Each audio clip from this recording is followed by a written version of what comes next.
Olá, amigos de Safras e Mercado, sou o jornalista Alessandro Carvalho. Hoje é sexta-feira, dia 2 de junho, estamos começando o nosso Papo de Câmbio, onde a gente vai comentar como foi o comportamento do dólar nos últimos dias e também trazer aí o que pode se esperar do comportamento da moeda, principalmente em relação ao real, na próxima semana, que tanto mexe com os negócios de maneira geral, tanto mexe com o mercado agropecuário também. Estou com o nosso parceiro correspondente cambial do Banco Ouro Invest, Lucas Berti.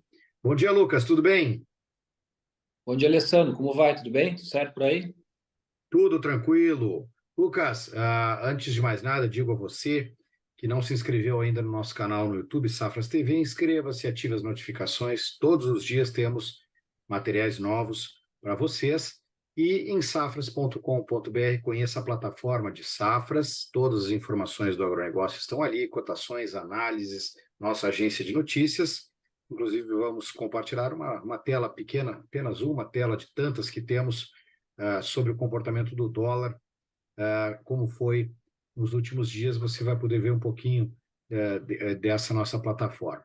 Mas, e quando precisar do trabalho do Lucas, na descrição do vídeo tem os dados dele ali, assim como os dados de todas as nossas redes sociais. Lucas, vou compartilhar aqui a tela do dólar comercial para a gente iniciar o nosso bate-papo sobre o dólar. Aí temos o comportamento do dólar comercial, né? A gente pegou aí desde dezembro do ano passado, dá para ver toda a volatilidade, todo sobe e desce, e dá para ver que nos últimos dias, à direita na tela, Lucas, o mercado rompeu aquela linha que a gente vinha falando, né? E que o mercado vinha bem amarrado ali entre uma linha de 4,90 a 5,10, e nos últimos dias da outra semana estava mantendo acima ali entre 5, 5,10, mas nos últimos dias rompeu para baixo essa linha dos 5, né? Até 4,95 testando agora, Lucas. O que mexeu, o que fez o mercado dar essa caidinha aí? Bom, Alessandro, para a gente falar que a gente não congelou no tempo, desde o último comentário, porque nós estávamos naquele preço lá entre 4,90 e R$ 5, nós tivemos esse desprendimento do dólar, né? Começou no final da semana passada, deu aquela puxada, que é aquela retinha que você vê ali, aquela puxadinha em verdinho ali no último ali, lá para cima, quase próximo, já chegando buscar o 5,15, né? Então, Isso. nós tivemos aquele desprendimento do dólar andando de lado, que a gente vinha falando, lembra que a gente ia comentando? E que vinha testando, quem sabe, buscar trabalhar numa banda de 5 a 5,10, desprender um pouquinho para cima. Esperávamos que fosse ficar, talvez, aí numa banda de 5 a 5,10, mas não, o dólar voltou, voltou para o limbo, voltou para daqueles 4,90 que a gente vinha falando aos R$ 5, voltou a recuar. Essa puxada ela se deu em função de outros fatores fundamentais, claro, mas tecnicamente corrigiu essa puxada que nós tivemos aí no início final da semana passada, início da semana, e realmente voltando essa banda graficamente você vendo ali, né, com a queda hoje forte, inclusive abriu com queda hoje o mercado, você vê abriu abaixo dos R$ 5 e abriu abaixo de R$ 5, podendo buscar aquele suporte mínimo, primeiramente ali uns 4,90, 4,87 que a gente vinha falando, lembra?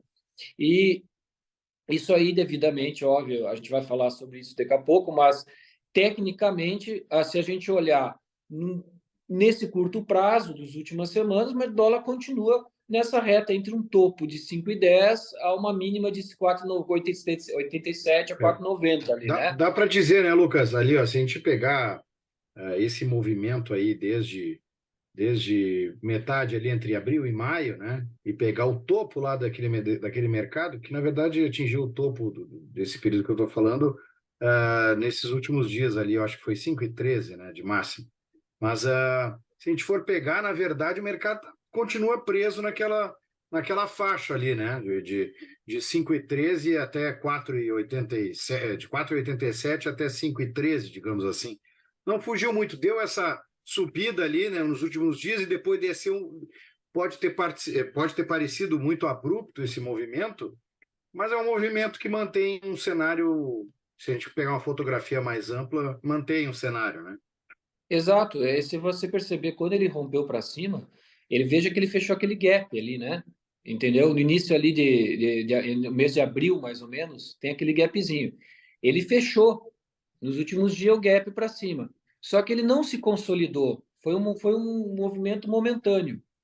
E voltou já fortemente, houve uma pressão vendedora, mas eu vou te falar que se analisar o volume de posições vendidas que estava ali próximo dos 508 a 5010 eram grandes, tá? A gente não tem esse gráfico aqui para mostrar, mas existia um gap entre 505 a 508, não tinha posição vendida nem comprada. Tinham muitos operadores, né, posicionados em venda acima do 508. E é o que aconteceu mesmo, testou para cima, foi lá nos 5, quase 5,13 e o mercado derrubou forte. Né? Isso em função, claro, alguns fatores vieram a corroborar, especialmente a questão do PIB do Brasil. Né? Nós tivemos a divulgação do PIB, foi um crescimento forte no PIB no primeiro trimestre, né? Muito acima do esperado, 1,3% era esperado por cento de crescimento, foi 1,9%. Ajudou, puxou o mercado para baixo, mas ainda corroborou com fatores externos. O Brasil tem acompanhado bem o mercado internacional, as moedas internacionais. Hoje, você tem uma ideia, as moedas estão ganhando força sobre o dólar, ontem também ganharam força e vieram conjuntamente com aquela questão do teto da dívida, que passou a votação do Senado.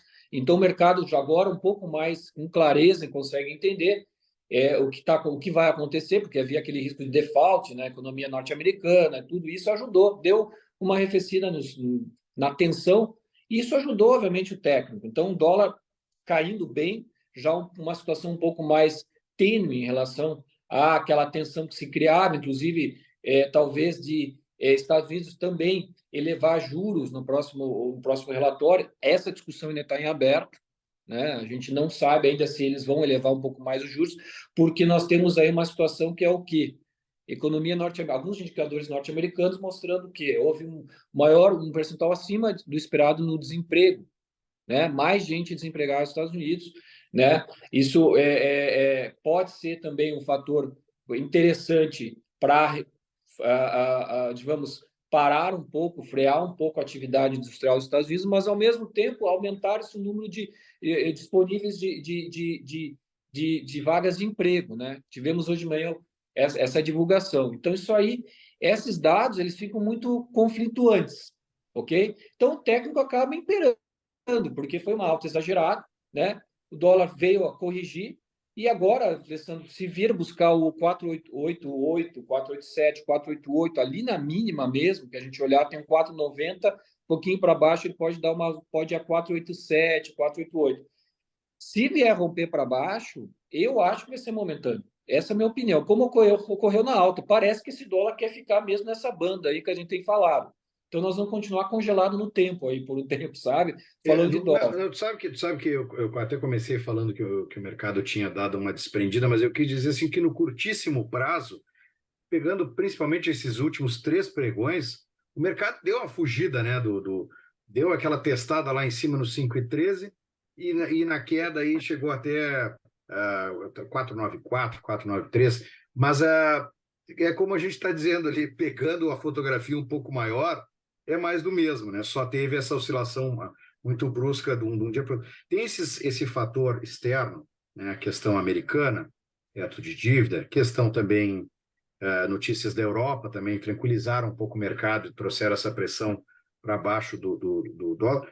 E o que a gente tem de elementos aqui no Brasil para os próximos dias, talvez para as próximas semanas? Tem o arcabouço fiscal, semana que vem tem feriado, não sei como é que está a agenda, Lucas. Pois então, nós temos semana que vem alguns indicadores de PMI, isso tanto Estados Unidos, quanto Brasil, quanto China. Mas, de fato, a semana é curta, porque nós temos um feriado na quinta-feira. Você me perguntar se acha que vai ser votado arcabouço fiscal no Senado semana que vem, acho muito improvável. Acho que isso aí vai ficar para além da semana que vem. Nós não temos uma agenda forte. No Brasil, a gente tem somente, o que eu acho que é talvez um pouco mais relevante, IPCA mensal do Brasil, IPCA com ajuste, que vem na quarta-feira, sobre o IPCA de maio.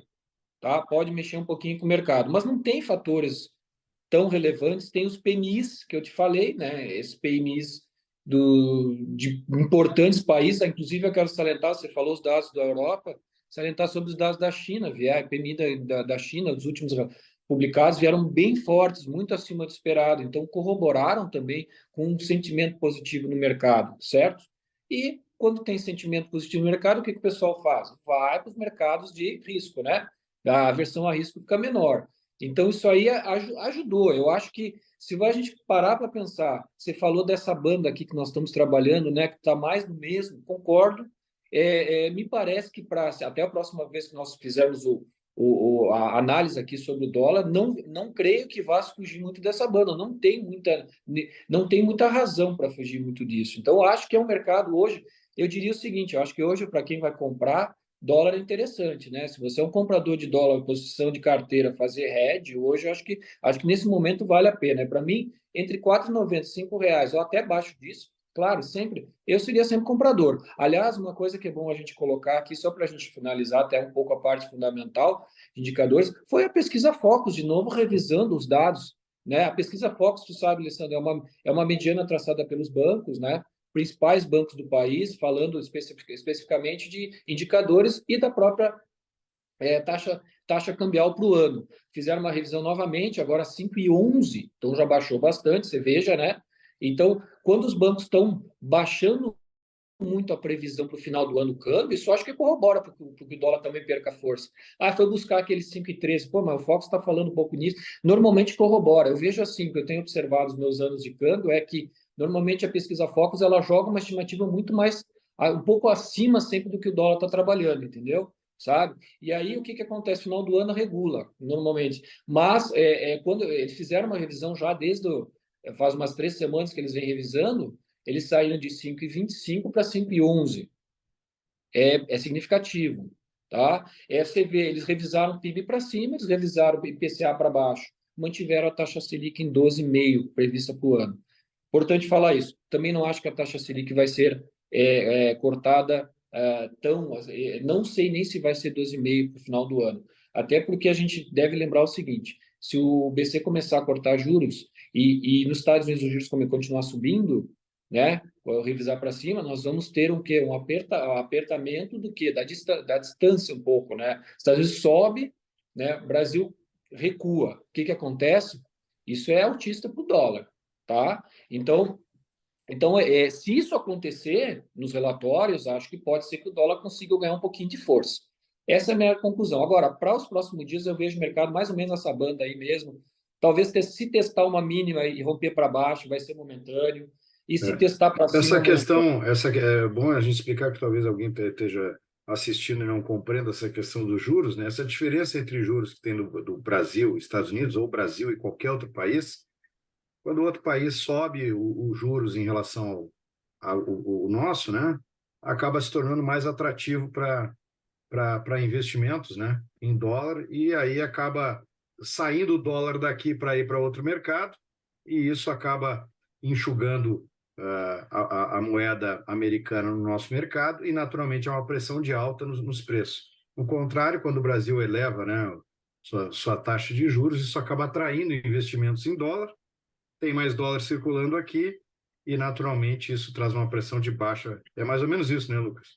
Complementando a preocupação do Roberto Campos, presidente do BC, que é isso, né? A sua preocupação em não baixar a taxa de juros é um pouco, claro, um pouco cautelosa em função de quê? De que o dólar está num preço interessante, porque também nós temos uma rentabilidade interessante no país, né? No momento que começa a cortar juros no Brasil, só que nos Estados Unidos os juros não caem, que acontece? Fuga de capital, né? O pessoal começa a tirar, É. o carry trade vira o contrário, certo? Então, o que acontece? Nós temos que ter esse tipo de cautela. O Roberto Campos, nesse sentido, para mim, tem sido muito, muito bom nesse processo, inclusive, de manter esse juros alto, ele mantém a inflação, às vezes, apertada, né? Ele segura a inflação para baixo, né? Você desmotiva as pessoas a gastarem o que elas gostariam de gastar. Então, nesse sentido, eu acho que ele está sendo coerente. A parte, questões políticas que não temos aqui que falar, eu acho que a questão toda é realmente técnica, por enquanto, sabe? Agora, está alto o juros no Brasil? Está altíssimo. Se você olhar os juros do Brasil perto de outros países, está altíssimo. Mas eu acho que é isso, né, Alessandro? Eu acho que a questão toda ela remonta a gente observar que o dólar não quer sair muito desse patamar. Quando ele foge, ele volta para esse patamar, sabe? Nós temos tem um magnetismo ali em torno dos 5, né? Não vai nem muito para cima e nem muito para baixo, não tem jeito, né? Bom, o que é bom. É É, bom para quem compra, é bom para quem vende.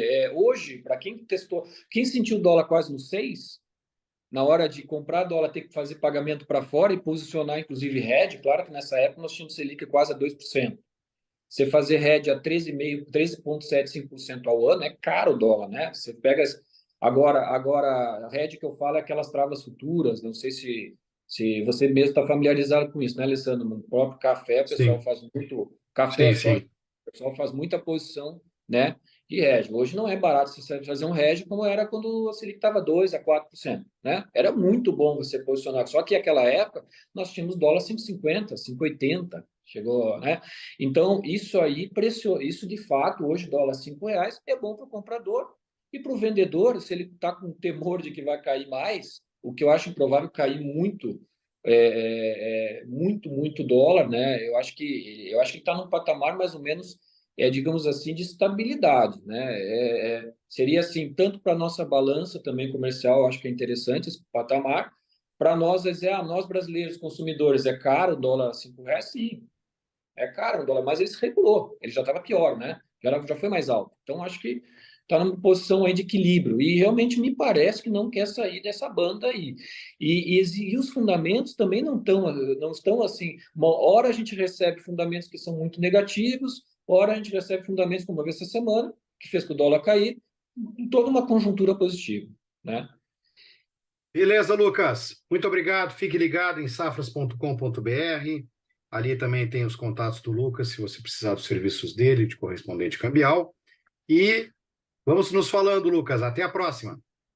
Até a próxima, esperamos não estarmos congelados no tempo. Vamos ver se tem uma Não, fuga de não, dólar. mas vai ser difícil do mercado sair dessa faixa até o nosso próximo bate-papo. Mas é um desafio, né? A gente pode errar. Mas a tendência não é essa, né, Lucas? Um É, abraço, bom final de semana a todos. até logo, satisfação. Obrigado.